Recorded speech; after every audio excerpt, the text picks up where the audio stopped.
11 heures sur Télé Djibouti, merci de nous rejoindre pour cette nouvelle édition. Voici les principaux titres. Signature d'un accord d'interconnexion entre la société d'Imani et la banque Investment International. Et en Iran, les funérailles du défunt Ismail Haniyeh débutent à Téhéran. Voilà pour les titres, bonjour à tous. La République de Djibouti se réjouit de la décision de la Cour d'appel des États-Unis d'Amérique pour le district de Columbia qui a annulé le 30 juillet dernier le jugement rendu le 17 février 2023 par un tribunal fédéral de première instance des États-Unis. Cette décision particulièrement importante intervient dans le cadre du contentieux entre la République de Djibouti et l'opérateur émirati DP World concernant le terminal à conteneurs de Doralé. En rétablissant le droit, la Cour d'appel valide les arguments présentés de longue date par la République de Djibouti. Le jugement invalidé avait, contre toute logique juridique, accordé l'exéquatur aux États-Unis d'une sentence irrégulière rendue par le tribunal arbitral de Londres. Cette dernière avait condamné la République de Djibouti à verser un montant de 474 millions de dollars à la société Doralé Conteneurs Doralé terminal sur la base d'une requête abusive introduite par DP World et ses avocats alors qu'ils n'étaient pas habilités à agir au nom de DCT. La société DCT, dont l'actionnariat est composé à hauteur de 66,67% par l'État de Djibouti et 33,33% par DP World, a été placée par le tribunal de Djibouti sous administration judiciaire avec nomination d'un administrateur provisoire en septembre 2019. L'administrateur provisoire était donc le seul habilité à agir au nom de la société. Par ailleurs, la société DCT, ancien concessionnaire du terminal à conteneurs Doralé, ne détient aucun actif portuaire en République de Djibouti suite à la résiliation de la concession en février 2018, date à laquelle la gestion du terminal à conteneurs a été confiée à une nouvelle société dénommée la SGTD. Dans la décision du 30 juillet 2024, rendue collégialement à la majorité de 3 juges par la Cour fédérale d'appel, les magistrats ont considéré, comme le soutenait la République de Djibouti, que le cabinet d'avocats Queen Emmanuel, représentant DP World, ne pouvait pas agir également et valablement au nom de DCT dès lors que les tribunaux de Djibouti avaient dessaisi les organes sociaux de DCT contrôlés par DP World en désignant un administrateur provisoire pour DCT. La Cour d'appel fédérale a ainsi rappelé un principe fondamental du droit qui oblige tout juge de s'assurer que l'avocat qui plaide l'affaire devant la juridiction a un mandat du client qu'il entend représenter. Ce principe fondamental a été ignoré par le tribunal arbitral de Londres et par le juge de première instance du district de Columbia qui avait déclaré recevable une procédure diligentée par un cabinet d'avocats sans mandat de DCT, violant ainsi ouvertement les règles de procédure. Le directeur général de Djibouti Telecom, Mohamed Awal Assouibouh, et le directeur général d'International Investment Bank, Marouf Ahmed, ont procédé aujourd'hui à la signature d'un accord d'interconnexion et d'agents agréés entre la plateforme de Dimani et la banque. La cérémonie de signature a réuni sur place les cadres dirigeants de la IIB et les responsable de l'opérateur national Djibouti Telecom, ainsi que la directrice d'Imani, Hibo Mahmoud Abdillahi. La signature de cet accord a pour but de concrétiser l'ambition du portefeuille numérique d'Imani de jouer un rôle central dans le développement de l'écosystème digital dans notre pays. Et cette alliance stratégique représentant un tournant majeur dans la transformation numérique du secteur financier à Djibouti, cette interconnexion d'Imani permettra aux clients de la banque IIB de bénéficier pleinement des services d'Imani, incluant les transferts de fonds instantanés, le paiement des factures et l'accès facilité. Suivons l'intervention du directeur général de la société Djibouti Telecom. Les partenariats marquent une nouvelle étape de notre ambition de faire de Djibouti Telecom un acteur majeur de l'écosystème numérique de notre pays. Ce partenariat permettra aux clients de la banque IIB d'accéder aux services de la plateforme d'e-monnaie depuis leur application bancaire et de lier ainsi leur compte bancaire à leur compte d'e-monnaie.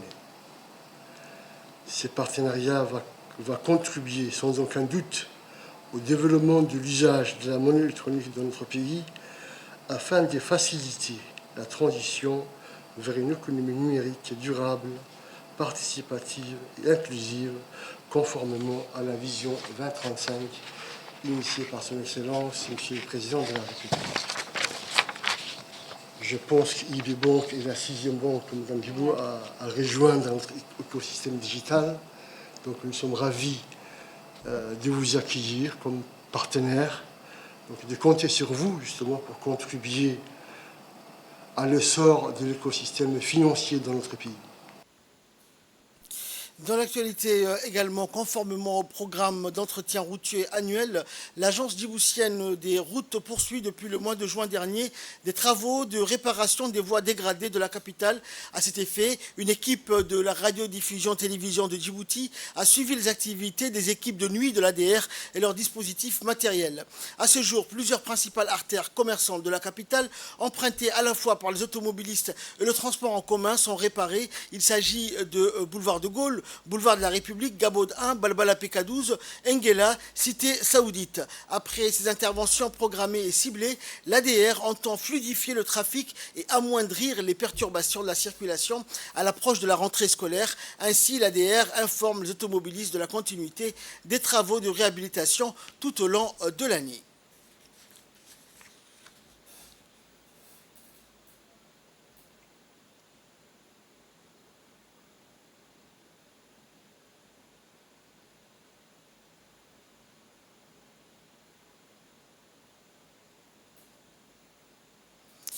Et dans le dossier de cette édition, dans un monde en constante mutation où la mondialisation semble dicter sa loi, Djibouti se trouve à la croisée des chemins face aux défis économiques et sociaux. Une question cruciale se pose donc: comment concilier ouverture internationale et protection de l'économie locale? Au cœur de cette réflexion émerge une stratégie ambitieuse. Le Made in Djibouti, cette initiative portée par une volonté politique forte, vise à transformer le paysage économique du pays en misant sur ses ressources et son potentiel intérieur. La suite dans cette séquence.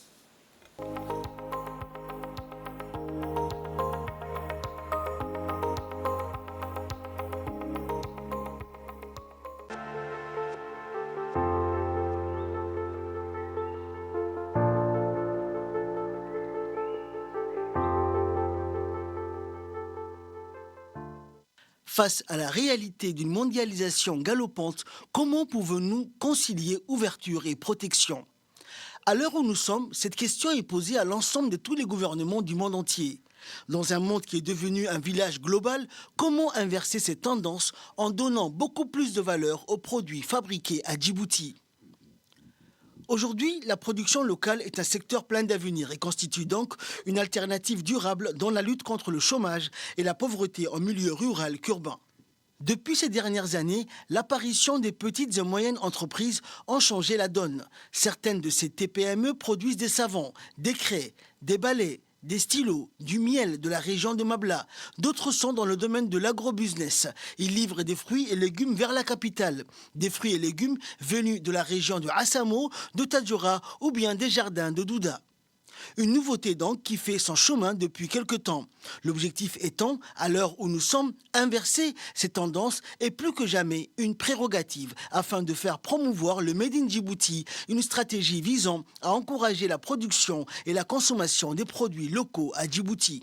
L'objectif étant également de stimuler la production locale, de créer des emplois, de réduire la pauvreté et de développer l'économie locale contre l'insécurité alimentaire et réduire la dépendance du pays vis-à-vis des importations et à renforcer la résilience de l'économie locale face aux chocs externes. Dans 2 ans, dans 3 ans,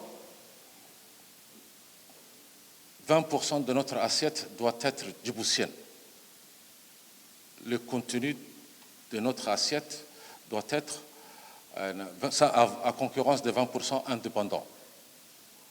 Est-ce que c'est utopique? Est-ce que c'est réaliste? Est-ce que c'est pessimiste? Moi, je fais partie de ceux qui sont beaucoup plus optimistes et je parle en connaissance de cause parce que j'ai eu l'occasion d'y réfléchir et d'échanger avec beaucoup d'entre vous. Qu'est-ce qu'il nous faut maintenant pour parvenir à ce type d'objectifs?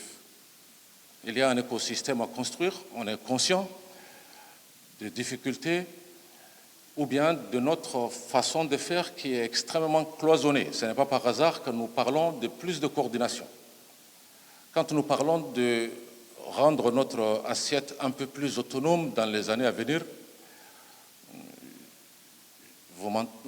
j'espère que vous entendez de la même manière que moi, c'est de réfléchir la pratique de l'agriculture autrement. Et cette agriculture a beaucoup changé. Mu d'une volonté collective à son plus haut niveau, c'est ainsi que le gouvernement va lancer le salon de l'agrobusiness local. Objectif, stimuler le potentiel de l'agrobusiness local et mettre la lumière sur les productions des régions. D'emblée, ce salon de l'agribusiness 2022 a rassemblé 100 agriculteurs de 36 coopératives de toutes les régions et 11 sociétés agritech djiboutiennes. Pendant 3 jours, l'esplanade du Palais du Peuple a été pleine de saveurs et de découvertes insoupçonnées grâce à la diversité des produits agricoles et de nombreux produits innovants. Il s'agissait aux producteurs de toutes les régions de Djibouti de présenter leurs produits de culture maraîchère, tels que les patates douces, les aubergines, les piments, des arbres fruitiers tels que les goyaves, les citrons, les grenades, etc. Mais aussi l'aloe vera, du miel, du fromage, du stevia, du lait de chamel, du thé, de la pâte à tartiner, de l'encens. Et enfin, de nombreuses idées agritech novatrices telles que l'hydroponie, le système d'intelligence numérique pour surveiller la température et l'humidité à l'intérieur des serres et les brosses à dents naturelles qui ont impressionné les convives. En somme, ce salon national de l'agrobusiness a permis de mettre en lumière le potentiel de la production locale, mais aussi les défis d'une agriculture locale et résiliente pour favoriser l'accès au marché et améliorer les moyens de subsistance des producteurs locaux. Elle a notamment mis en évidence le fait que les agriculteurs et l'agriculture doivent être orientés vers les affaires et aller de l'avant de l'agriculture de subsistance. Les produits sont impressionnants, mais les agriculteurs doivent obtenir un prix équitable et être dans une dynamique commerciale.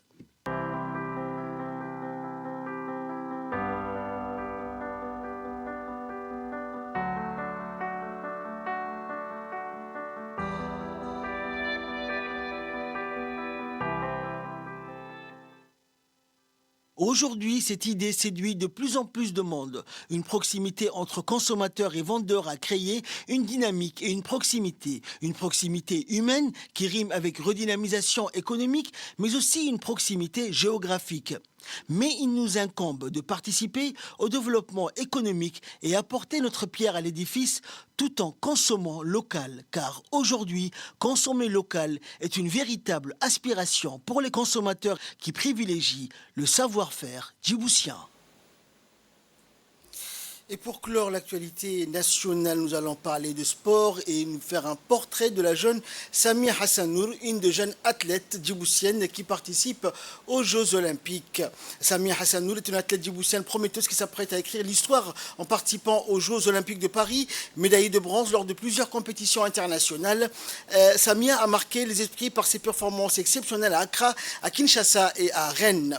Elle est la toute première femme djiboutienne à avoir réussi à se qualifier pour les Jeux Olympiques en atteignant le minima requis pour l'épreuve de 5000 mètres. Demain, Samia défendra les couleurs de Djibouti sur la piste des 5000 mètres, une épreuve où elle espère briller et inspirer une nouvelle génération d'athlètes dans son pays. Sa détermination et son parcours sont un exemple pour les jeunes filles djiboutiennes, prouvant que son talent, associé à un travail acharné, peut mener au plus haut sommet du sport international. En nouvelle du monde, à présent, la cérémonie funéraire d'Ismail Haniyeh, le chef du bureau politique du groupe palestinien Hamas, a commencé tôt aujourd'hui dans la capitale iranienne de Téhéran, avec la participation d'un grand nombre de personnes et d'officiels, dont le président iranien Masoud Pezeshkian. Selon les médias locaux, le guide suprême iranien, l'ayatollah Ali Khomeini, a dirigé les prières funéraires. Le Hamas et l'Iran ont annoncé l'assassinat de Haniyeh alors qu'une frappe aérienne israélienne visant sa résidence à Téhéran après qu'il ait assisté à l'investiture du président iranien. Bien qu'Israël soit resté silencieux sur la mort de Haniyeh, le Premier ministre Benjamin Netanyahu a fait allusion à l'implication de Tel Aviv dans son assassinat, Israël qui bafoue une résolution du Conseil de sécurité de l'ONU exigeant un cessez-le-feu immédiat, fait face à la condamnation internationale dans le cadre de son offensive brutale qui se poursuit toujours contre Gaza depuis l'attaque transfrontalière du groupe de résistance palestinien Hamas du 7 octobre 2023. Après l'annonce par Téhéran, l'assassinat du chef de Hamas, les réactions pleuvent donc de toutes parts. Nous reviendrons sur cette information dans nos prochaines éditions. Enfin, au Maroc, les coups de chaleur se sont multipliés alors que les températures dans ce pays d'Afrique du Nord continuent d'atteindre des records, certaines villes ayant dépassé la barre des 45 degrés. Les experts climatiques marocains ont averti que les vagues de chaleur sévères risquent de persister. Ils ont également indiqué que de nombreuses régions du pays avaient atteint les 47 degrés. Un hôpital du centre du pays a enregistré 21 décès liés aux conditions météorologiques. Les autorités sanitaires ont déclaré que la plupart des victimes étaient de personnes âgées ou souffraient de maladies chroniques. C'est la fin de cette édition. Merci pour votre très aimable attention. Excellent week-end sur Télé Djibouti.